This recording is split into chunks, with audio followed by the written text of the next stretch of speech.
Hello, hello. How are you today? I have a little bit of a little different take on the podcast today. What I was doing was I was packing for our retreat. We're starting the retreat tomorrow in the Hill Country. And while I was putting things together, I realized that I just naturally grab certain things that I've found over the years can really help in case somebody overdoes their hiking, somebody, gets something that's not working too well. And these are the things that I've found that really work well. So first, I'm going to say this does not replace a doctor, obviously, but at the same time, there's that but that might say maybe. At the same time, it's worth having some of these in your kit, whatever your kit might be for you, because a lot of them work.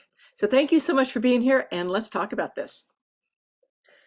All right, so I just said I'm heading out in the morning early on our women's retreat to the Texas Hill Country. And one of the things I was thinking about as I was just like, I automatically just put certain things into bags as I'm heading away.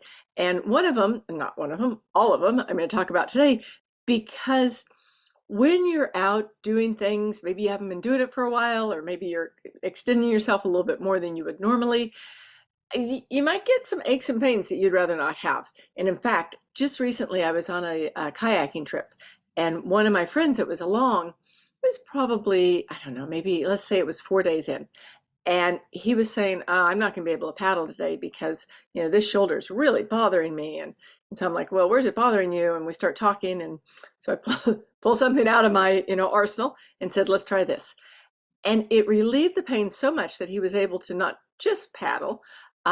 He came back, he did it again. He was great the rest of the week. So we paddled like, I don't know what it was, 7 days.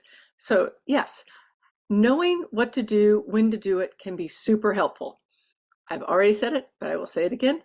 This does not replace a doctor by any stretch of the imagination. But over the years, I've just found things that work, and I wanted to share them today really quick before I finished packing this bag and getting out of here. So the first one, let's think about the simple ones. Simple ones, obviously, this is a no-brainer, but a first aid kit.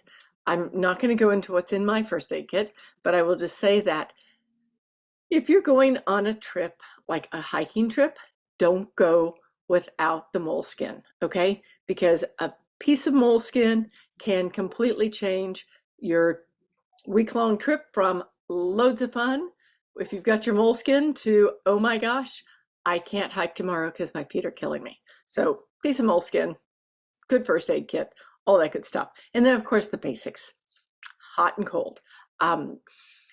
At one point in life, I only used ice. Like that's all I did was use ice. But I have found that using ice and heat really can make anything that's not feeling great feel a whole lot better. And I'm not opposed to ibuprofen and things like that, but that's not what I'm talking about today. I'm just talking about the interesting things that I've come across over the years that are actually not medication, quote unquote. And another one, arnica. Like, okay, arnica is homeopathic. Homeopathic, if you think about it, makes 0 sense. 0 sense. But the funny thing is that I keep it in my kitchen because if I burn myself cooking and I put it on, burn goes away.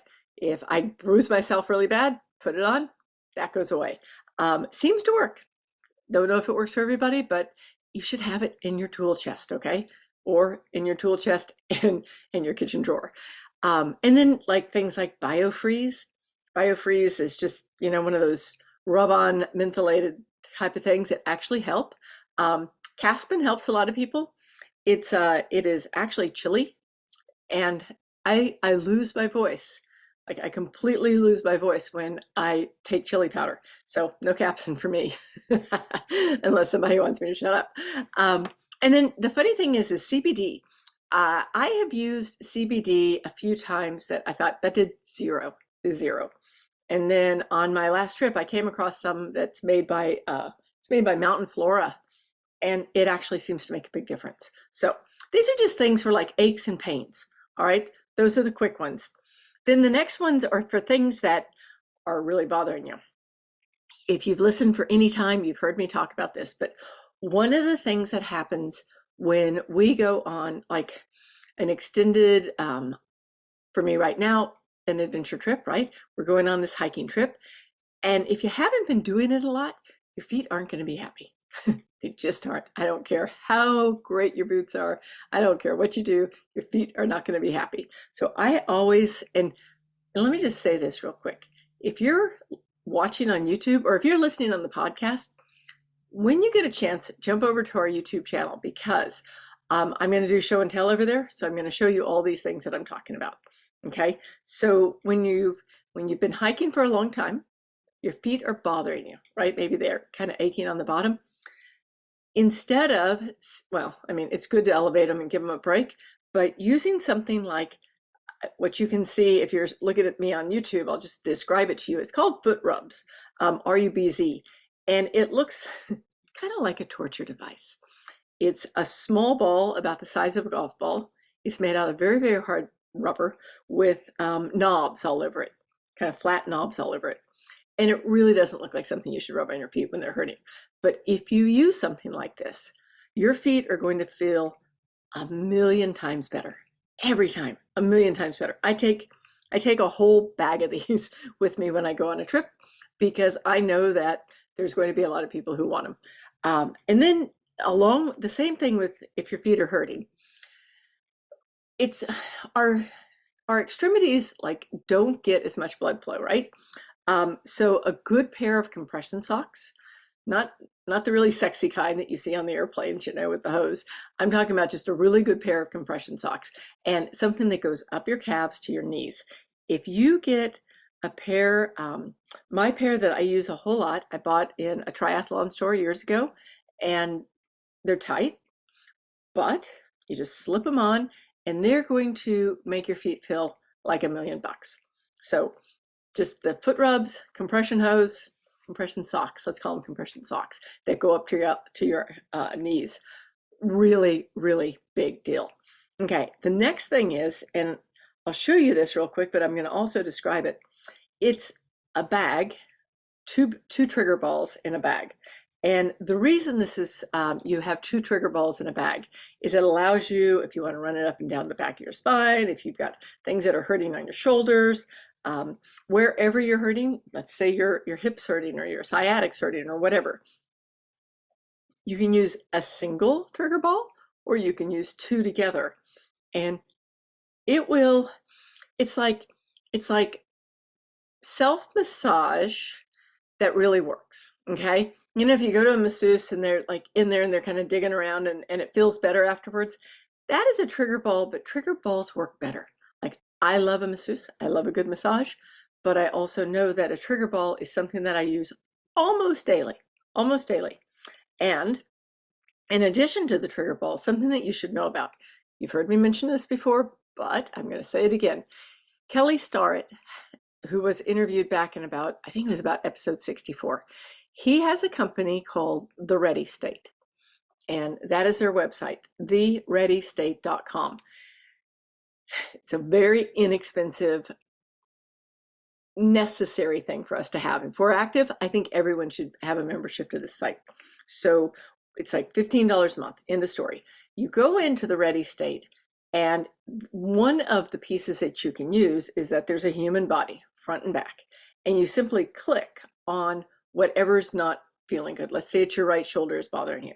You click where that shoulder is bothering you, and what's going to pop up is a whole array of exercises, videos, mobility work, trigger ball, all kinds of stuff that's going to show you the things you need to be doing to get that to release. Because a lot of the stuff that kind of makes us ache when we're out doing things a little bit more than we might normally do is just simply stuff that needs to be rubbed out, relaxed, and kind of realigned, okay? That's called thereadystate.com, and I'm going to have all of this will be in the show notes, okay? So you can either watch it on YouTube or you can run through it on the show notes, but there'll be links to everything, okay? So that's probably one of the biggest things. In fact, the people who are joining my 12-week accelerator, they automatically get a membership from me to the Ready State because I think it's that important. When you start getting more and more active, things are going to feel, some things are going to hurt. That's just the way life is, right? Like you might just like tweak something a little bit, or maybe you'd overdo something a little bit, or you find something that you've been babying and now you're using it more. And things are you're just gonna feel them. So having all of these options to get you through the stuff that isn't feeling good so that you keep going is imperative, because otherwise we just fall back and wait, quote unquote, we wait to get better. And the longer we wait, the less better we get. You like that? Yep, I like that too. That means that Kelly's like really in a hurry now. So sorry, I am embarrassed. In fact, if you're watching the YouTube, you see that I've just turned myself red. I don't mean to be rushing, but I also want to make sure I get through all of this in a very quick way. Another thing that I use a lot, and it is a red light. Okay, it is truly a red light. It's red light therapy, not just, a red light on my headlamp. And there's a lot of science behind red light therapy that I'm not going to go into right now, but I am sure that if you've been to a like a physical therapist lately, if you've been to maybe a Rosti, some of these different modalities out there lately, you're going to see that red light therapy is being used more and more and more. And it can do a lot. Like I found out about it because my cat had arthritis. And I was just trying to figure out, what can I do for my cat? Because she hurts. And I ran into this. I bought her a red light therapy piece, and it helped maybe. I mean, but I don't think I did it enough. And then she got sick, and that was that. But what I've found is that I've had lots of clients that I've suggested that they use this, whether it's like broken bone, I used it when I broke my arm, or whether it's soft tissue or recovery. The one that I have that I'm showing right now, it just looks like a little flashlight. It's not super strong. Okay, so you hold it in one place for 5 minutes, and I think you can use it like up to 3 times a day. And this one is from it's called Best Coal, Quool, and it's a LMK3. Okay, that's a lot of information when you're just listening to something, but I have seen so many people have injuries heal that were not healing. When I say injuries, I'm not talking about wounds, although they may be using it for wound therapy, I don't know.